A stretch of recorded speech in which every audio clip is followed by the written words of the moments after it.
Good morning all of you. BSc second year में जो inorganic chemistry में अपनी यूनिट चल रही थी फिफ्थ, उसका पार्ट बी चल रहा था नॉन एक्वस सॉल्वेंट यानी अजलीय विलायक।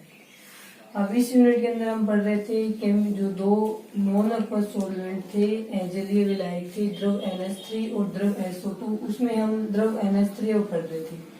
तो द्रव NH3 है उसके अंदर हम पढ़ रहे थे कि द्रव NH3 विलायक में होने वाली रासायनिक अभिक्रियाएं हैं वो पढ़ रहे थे। उसमें से तीन हमने पढ़ ली थी। सबसे फर्स्ट थी प्रेसिपिटेशन रिएक्शन अवक्षेपण अभिक्रियाएं, सेकंड थी लिक्विड अमोनिया की प्रोटोनग्राही के रूप में अभिक्रियाएं, और थर्ड पढ़ी थी हमने इसके अंदर अमोनी अपघटन अभिक्रिया या अमोनिएट रिएक्शन है वो हमने इसके अंदर पढ़ ली थी। उसके बाद फोर्थ नंबर पे है अमोनोलाइसिस रिएक्शन। इनको हम हिंदी में बोलते हैं अमोनी अपघटन अभिक्रियाएं। ये हम यहाँ पे पढ़ेंगे। इन अभिक्रियाओं में क्या होता है, कोई भी एक विलेय पदार्थ, जैसे देखो NH3 विलायक होता है, उसका स्वतः आयनन होने पे क्या बनेंगे, NH4 पॉजिटिव प्लस में NH2 नेगेटिव, ये आयन बनते हैं इसके अंदर। अब देखिए ये है इस विलायक अमोनिया का धनायन अमोनियम आयन, और ये है इस विलायक अमोनिया का ऋणायन यानी कि एमाइड आयन है वो यहाँ पे बन गया। अब इन रिएक्शंस में क्या होता है, कोई भी विलेय पदार्थ है, जैसे एक ही जगह कोई भी विलेय पदार्थ आ जाएगा, वो इस द्रव अमोनिया विलायक के साथ में विलेय होकर इस विलायक के धनायन या इस विलायक के ऋणायन है उनको मुक्त करता है। हो सकता है ये विलेय पदार्थ ए है, इस विलायक अमोनिया के साथ क्रिया करके इस विलायक के धनायन मुक्त करे। हो सकता है ये विलेय पदार्थ इस द्रव अमोनिया विलायक के साथ क्रिया करके इस विलायक के ऋणायन मुक्त करे। ये भी हो सकता है कि दोनों को धनायन और ऋणायन को एक साथ में मुक्त करे। तो क्या बोलेंगे कि ये जो विलेय पदार्थ है ये वो इस विलायक अमोनिया क्या कर रहा है, अपघटन कर रहा है। इस कारण से इस रिएक्शन का नाम रखा गया अमोनी अपघटन अभिक्रिया।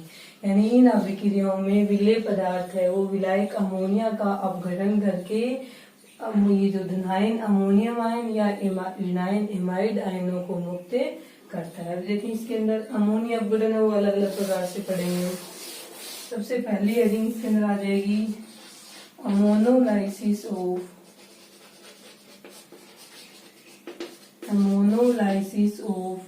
इनऑर्गेनिक हैलाइड यानी अकार्बनिक हैलाइडों का अमोनी अपघटन। अकार्बनिक हैलाइडों का अमोनी अपघटन है वो हमें यहाँ पे पढ़ना है। तो अकार्बनिक हैलाइडों में जैसे हमने ले लिया BF3।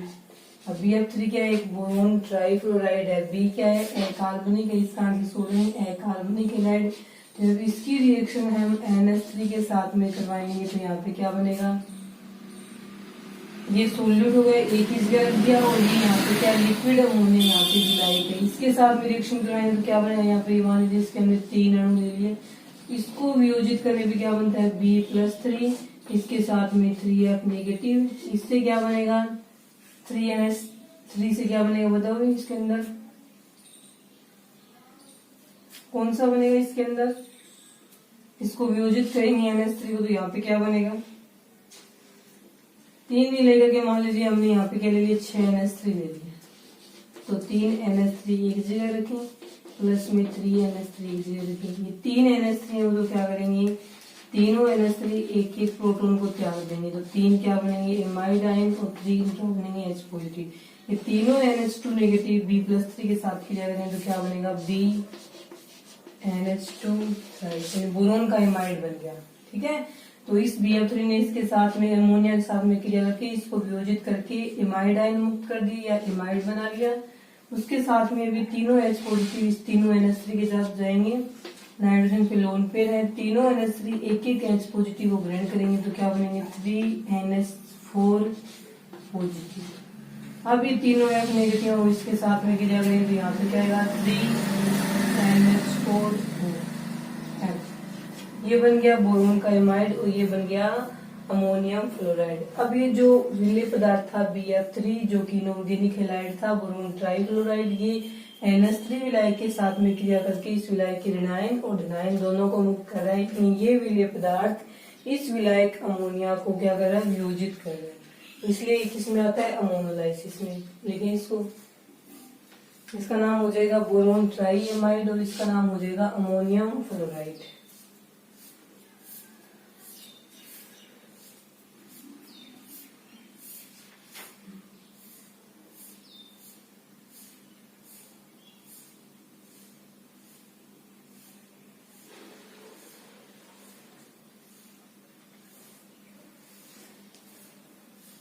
उसके बाद आप सेकंड देखें इसके अंदर।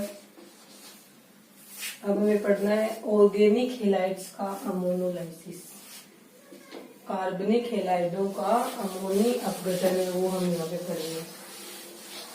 कार्बनिक हेलाइड में हमने ले लिया आरक्स। आरक्स में आर की जगह कोई भी एल्किल ग्रुप हो सकता है, ये हो गया एल्किल हेलाइड।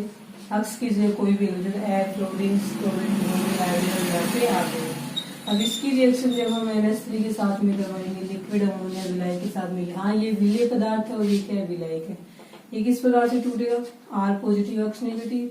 ये किस प्रकार से टूटेगा, NH2 नेगेटिव प्लस में H पॉजिटिव। एक बात देखें यहाँ पे कि जब कार्बनिक हेलाइडों का अमोनी अपघटन करवाया जाता है तो प्रोडक्ट के रूप में हमें प्राइमरी, सेकेंडरी और टर्सरी एमीन है वो प्राप्त होते हैं। इसमें लाइन क्या लिखी जाएगी, जब कार्बनिक हेलाइडों का अमोनी अपघटन करवाया जाता है तो प्रोडक्ट के रूप में हमें प्राइमरी, सेकेंडरी और टर्सरी ये जो एमीन है वो प्राप्त होते हैं। इसके अंदर देखो NH2 नेगेटिव है, ये R पॉजिटिव से जुड़ेगा और X नेगेटिव है वो X नेगेटिव और H पॉजिटिव से जुड़ेगा। तो क्या बनेगा, RNH2 प्लस में HX बन गया। तो RNH2 है, ये क्या है, 1 डिग्री, ये हो गया यहाँ पे 1 डिग्री या प्राइमरी।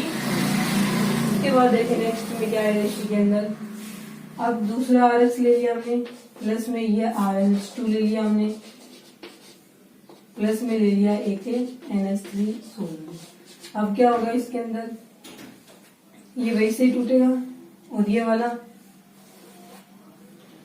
ये देखें RNH2, ये किस प्रकार से वियोजित होगा कि RNH प्लस में H पॉजिटिव। NH2 का जो एक हाइड्रोजन है वो पॉजिटिव के रूप में निकल जाएगा, तो इस नाइट्रोजन पे नेगेटिव चार्ज।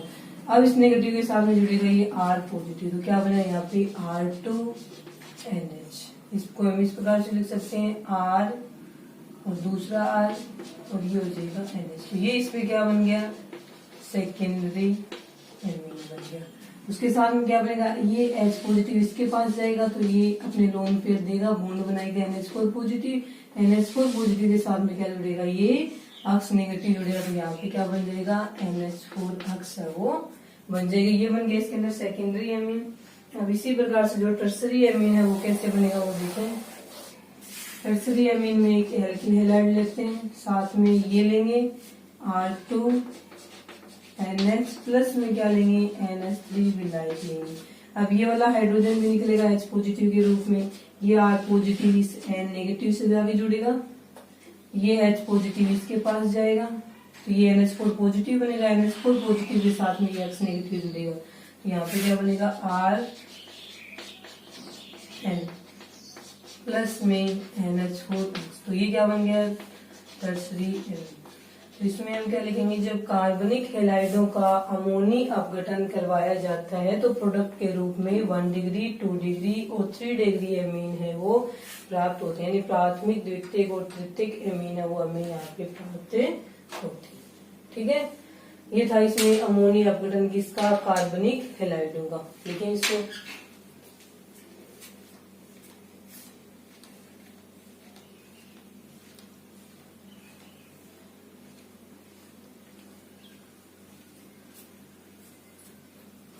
उसके बाद नेक्स्ट देखें इसके अंदर तीसरा अमोनी अपघटन हम किसका करवा रहे हैं, यहाँ पे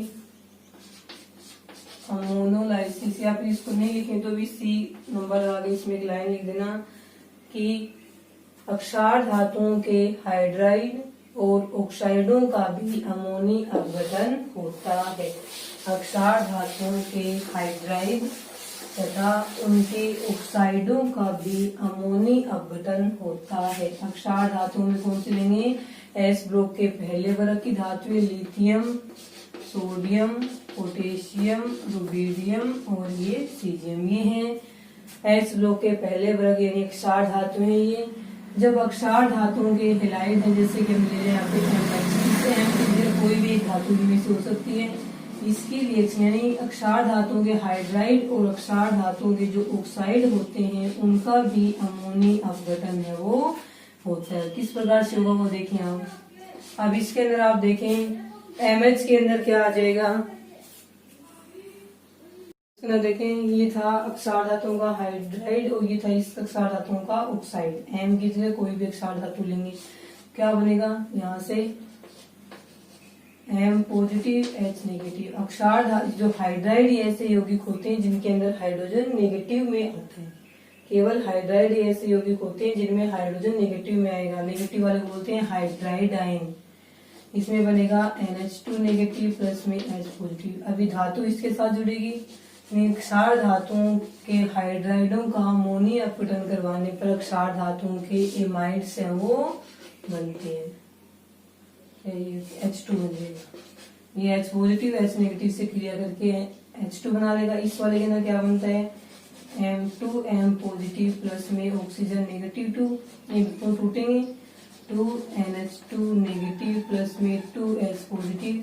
ये इससे क्रिया करेंगे और ये इससे क्रिया करेंगे तो क्या बन जाएगा यहाँ पे 2MNH2 और यहाँ पे क्या बन जाएगा H2 बन जाएगा। जब अक्षार धातुओं के हाइड्राइड और ऑक्साइड का अमोनी अपघटन करवाया जाता है तो अक्षार धातुओं के इमाइड है वो बनते हैं। ये था अक्षार धातुओं के हाइड्राइड और ऑक्साइडों का अमोनी अपघटन। लिखें इसको।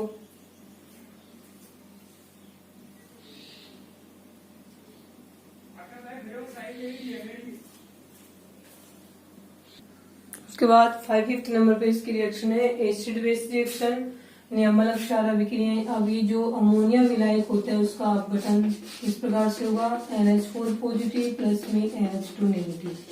ये विलायक है यहाँ पे, ये अमोनियम आयन एमाइड आयन। इसके लिए हम क्या बोलते हैं, जो अमोनिया विलायक होता है उसके अंदर NH4 पॉजिटिव आयन या अमोनियम आयन मुक्त करने वाले पदार्थ एसिड कहलाएंगे और एमाइड आयनों को मुक्त करने वाले पदार्थ को क्या कहलाएंगे, बेस कहलाएंगे। इन आयनों को मुक्त करेंगे वो एसिड और इन आयनों को मुक्त करेंगे वो क्या कहलाएंगे, बेस कहलाएंगे।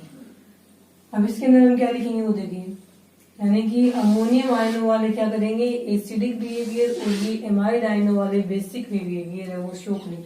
तो हम इन रिएक्शन की स्टडी दो प्रकार से करेंगे। पहले फर्स्ट पार्ट में हम कैसे करेंगे, एसिडिक बिहेवियर ऑफ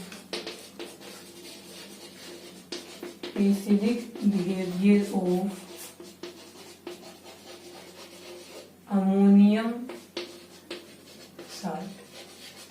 यानी ये जो अमोनियम आयन है वो जिसके अंदर होगा उस यौगिक को क्या बोलेंगे हम, अमोनियम साल्ट बोलेंगे। इसका नाम क्या है, अमोनियम आयन। तो साल्ट कौन सा हो जाएगा, अमोनियम साल्ट। अब ये जो अमोनियम साल्ट है वो एसिडिक बिहेवियर शो करेगा। इसमें एक लाइन क्या लिखी जाएगी, वे सभी पदार्थ या वे सभी यौगिक जो वियोजित होकर अमोनियम आयन मुक्त करते हैं वे सभी पदार्थ अमोनो एसिड कहलाते हैं। वे सभी पदार्थ जो वियोजित होकर ammonium ion NH4 positive ion मुक्त करते हैं वे सभी पदार्थ एसिड कहलाते हैं। वे सभी पदार्थ अमोनो एसिड या अमोनो अम्ल कहलाते हैं। हिंदी में इसको इस प्रकार समझेंगे, अमोनो अम्ल कहलाते हैं। जैसे हम इसके अंदर सबसे पहले एक रिएक्शन लिखते हैं, उसमें देखेंगे जब अक्षार धातुओं का इन अमोनियम जो अमोनो साल्ट है, जैसे अमोनो साल्ट में आ जाएगा NH4Cl।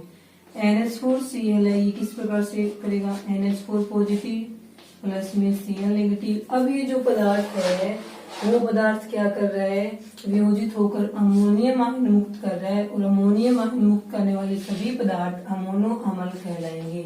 तो ये यहाँ पे क्या हो गया, अमोनो एसिड या अमोनो अम्ल हो गया। ये जब अक्षार धातुओं के साथ में क्रिया करते हैं तो क्या बनेगा, यहाँ पे जो सोडियम है ये सोल्यूशन है सोडियम का, जो कौन से कलर का है, ब्लू कलर का है।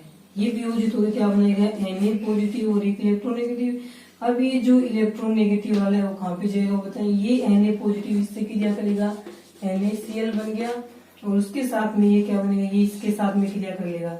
NH4 पॉजिटिव आयन है वो किस प्रकार से विभाजित होगा, NH4 पॉजिटिव आयन ये NH3 बनाएगा, प्लस में अपना H पॉजिटिव आयन मुक्त करेगा। अब ये H पॉजिटिव इस इलेक्ट्रॉन को जो क्षार धातु ने त्यागा है उस इलेक्ट्रॉन को ग्रहण करेगा, वो क्या बना लेगा, हाफ H2 गैस बना लेगा और साथ में क्या बनेगा, NH3। ये तो था अमोनो एसिड इस डेफिनेशन से।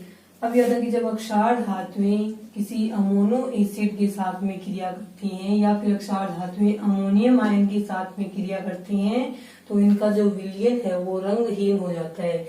यहाँ ये सोडियम का विलयन था ब्लू कलर का और यहाँ पे कैसा हो जाएगा, व्हाइट कलर का। व्हाइट कलर को हम क्या बोलते हैं, कलरलेस हो जाता है।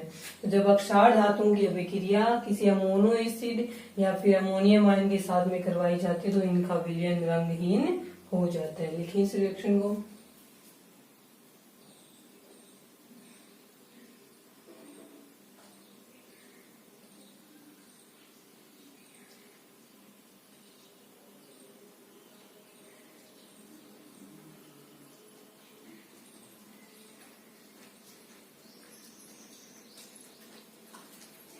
सेकेंड आ जाएगा इसके अंदर एमाइड आयनों का अक्षारीय व्यवहार,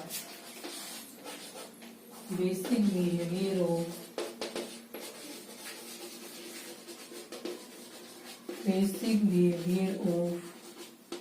एमाइड साल्ट। जिनमें एमाइड आयन होगा वे सभी क्या कहलाएंगे, एमाइड अक्षार कहलाएंगे।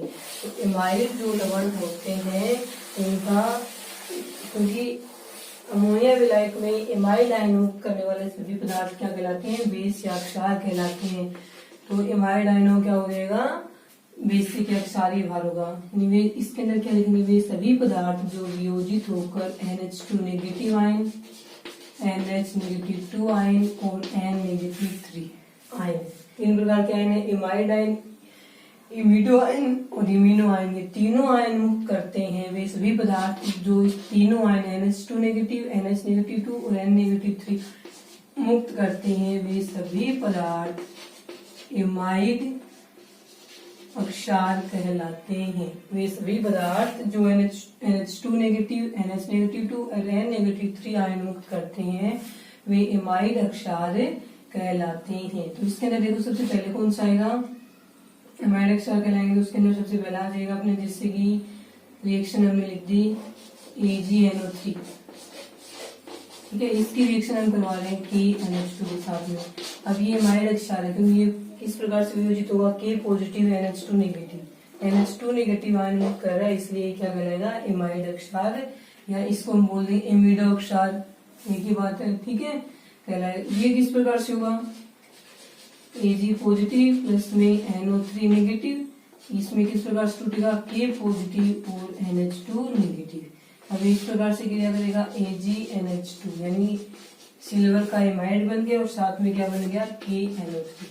यहाँ पे जो सिल्वर का एमाइड है उसका अवक्षेप प्राप्त होता है। कहने का मतलब ये है कि जब सिल्वर नाइट्रेट की अभिक्रिया किसी एमाइड बेस से करवाई जाती है तो सिल्वर एमाइड का अवक्षेप या प्रेसिपिटेट है वो हमें प्राप्त होता है। प्रेसिपिटेट उसको क्या बोलते हैं हम, अवक्षेप, ठीक है। किसी प्रोडक्ट में किसी के साथ में ये एरो लगा हुआ तो इसका मतलब अवक्षेप है, और ये लिखा हुआ इसका मतलब गैस है वो मुक्त हो रही है, ठीक है।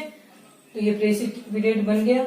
ये था एमाइड जो लवण होते हैं उनका अक्षारीय व्यवहार। इससे पहले वाले में था अमोनियम लवणों का एसिडिक बिहेवियर, ये था एसिड और बेस से रिएक्शन। अब इसकी जगह और कोई कंपाउंड भी रख सकते हैं, उससे इसका बेसिक बिहेवियर शो हो जाएगा, क्योंकि ये क्या है, NH2 नेगेटिव आयन मुक्त कर रहा है, इसको मुक्त करने वाले क्या होते हैं, बेस होते हैं। आज के लिए इतना ही। जो 6th नेक्स्ट रिएक्शन है वो हम कल की क्लास में पढ़ेंगे।